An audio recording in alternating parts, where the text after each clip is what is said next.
भावांनो बहिणींनो, आज लई हडो काढायचं जीवावर आलं तर सर्दीने झाले, बरं वाटाना, हातपाय दुखायला लागले. तर आज मग हडो काढायला इच्छा पण नव्हती आणि असं वाटू लागले हडो नाही काढायचं. आज सगळं काम पडेल. तुमच्या ताईचं बरं वाटाना तर कामं राहून गेले. स्वयंपाक करायचा आता 11 वाजतच आलेत लगे. आता लगे आज सांगूच नका मला हडो काढायला किती कटाळा आलता, लय कटाळा आलता, जीवावर आलतं. पण डबल असं वाटतंय आपलं चॅनल मग एवढं पण चालू नाही राहिलं.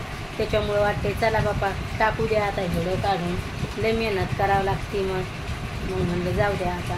आज दूध आणायला गेले तर मला चालू नव्हतं वाटू लागलं. दूध आणायला गेले तर वाटा जाय तिथंच बसावं म्हणून असं रस्त्यानं बसू वाटू लागलं. हातापाया म्हणजे लय पायाला गोळे येऊ लागले सर्दीने यानं. याच्या पप्पाला दिलाय नाश्ता बनवून, ते गेले तर आता कामाला. आणि आता छकूबाईची चालली आंघोळ, भैयाची झाली आंघोळ. भैयाचा काय नाश्ता झाला नाही. काय करायचंय भैया तुला नाश्ता? काय करू का? आता स्वयंपाकच करून घेते आता पटपट. मग बाथरूम पण रिकामं होते, भांडे घासायचे तर मग लेकरायला पण लय गरमी होती. म्हणलं घ्या आधी पटपट आंघोळी करून. 10 वाजता उठलेत ते, काय लवकर उठतच नाहीत आता उन्हाळ्याच्या सुट्टी. 10 वाजता उठायला लागलेत लेकरं. मग काम जास्त लांबतंय. यायच्या आंघोळी झाल्यात मग माणूस कपडे जागीच धुवून टाकतंय. सगळे कपडे तरी हारसूचे पप्पाचे मग कपडे धुवून टाकले दोघायचे.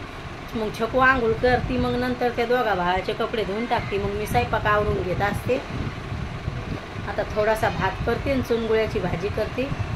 बेसनाच्या वड्या असतात ते आमच्यात चुनगुळे म्हणते, मसाल्यात करावं लागते. तर मग आता मी ती भाजी बनवणार आहे.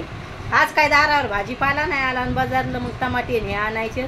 त्याच्या पप्पाला सांगितलंय, मला कालच जायचं होतं भाजीपाला आणायला, पण मला चालू नव्हतं वाटू लागलं. मग सर्दी हे झालं, मग चक्रा येत्यात, त्याच्यामुळं मग मी जात नसते मग बाहेर घराच्या. मग मला चक्रान हे येतात, सर्दी झाल्यावर ती खोडच आहे मला, चक्रान हे येतात. मग मी गेलेच नाही.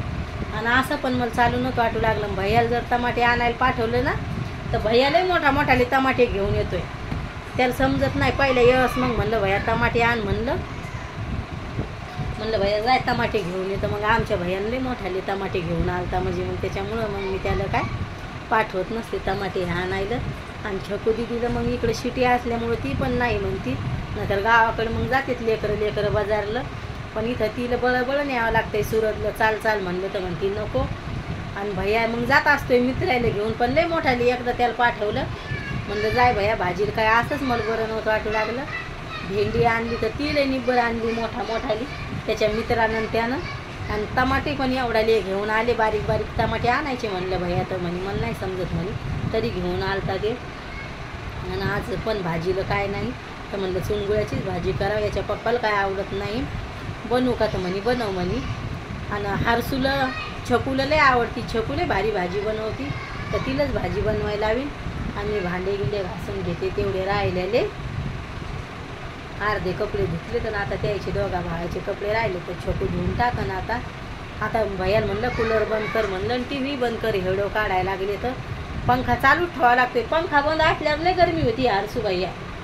मग पंखा चालू असला तवा बरं वाटते, नाही तर मग शिटीनं कसं घरायनं हवा येत नाही काय नाही तर मग लय गरमी होती. गावाकडे तरी मोकळं वातावरण असते, आपल्या खुल्लं वातावरण असते. मला गावाकडे राहू वाटते, पण हारसूच्या पप्पाला शेतीतले कामं येत नाही म्हणून इकडं राहावं लागतंय. नाही तर हारसूच्या पप्पाला पण आम्हाला सोडून करमत नाही. म्हणलं आम्हाला गावाकडे ठेवा म्हणलं, आम्ही राहतो म्हणलं दोघं माय लेकरं. तर हारसू म्हणते तुला काय गावाकडे राहू वाटतंय मम्मी. आणि हारसूला पण काय गावाकडे करमत नाही, मित्र हे येत तर त्याचे. मग त्याच्या पप्पाला म्हणलं आम्ही दोघं माय लेकरं गावाकडे राहतो म्हणून. पण हारसू म्हणते तुला काय गाव करते मम्मी, आणि मला काय गावाकडे करमत नाही. पण गावाकडची मजा लय आलं असती. पण आमच्या लेकऱ्या छकू तर गावाकडेच राहते, पण हारसू भैयाला सुरतलंच राहायला आवडतंय. त्याला म्हणलं आपण गावाकडेच राहू दोघं माय लेकरं, तो नाही म्हणतोय. आणि याचे पप्पा म्हणते तुम्ही दोघं गेल्यावर मग मला पण करमत नाही. म्हणलं रूम बंद करून टाका सुरतची म्हणलं. आणि शाळा चालू व्हायच्या आधी आम्ही गावाकडे राहतो, ते नाही म्हणते. नाही म्हणायला लागले. शिटीनं लय घरात राहावं लागते, कटा येतोय. लग्न झाल्यापासून इकडेच आहे म्हणा, पण आता सुरतला मला राहू वाटाना. पण हारसूचे पप्पा पण ऐका ना, म्हणते नाही मला करमत नाही, तुम्ही दोघं सोबत असल्यावर करमतंय.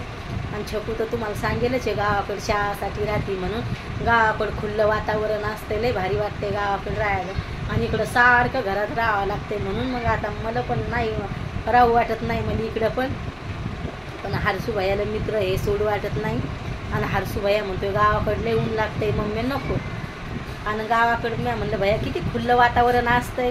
ते म्हणतोय तुलाच गावाकडे करमतंय, मला काय गावाकडे करमत नाही मम्मी, मला इकडंच राहायचं आहे. आणि त्याला त्याच्या पप्पाला सोडून करमत नाही. त्याच्यामुळं बाय भावांनो बहिणींनो, भेटते उद्याच्या व्हिडिओमध्ये.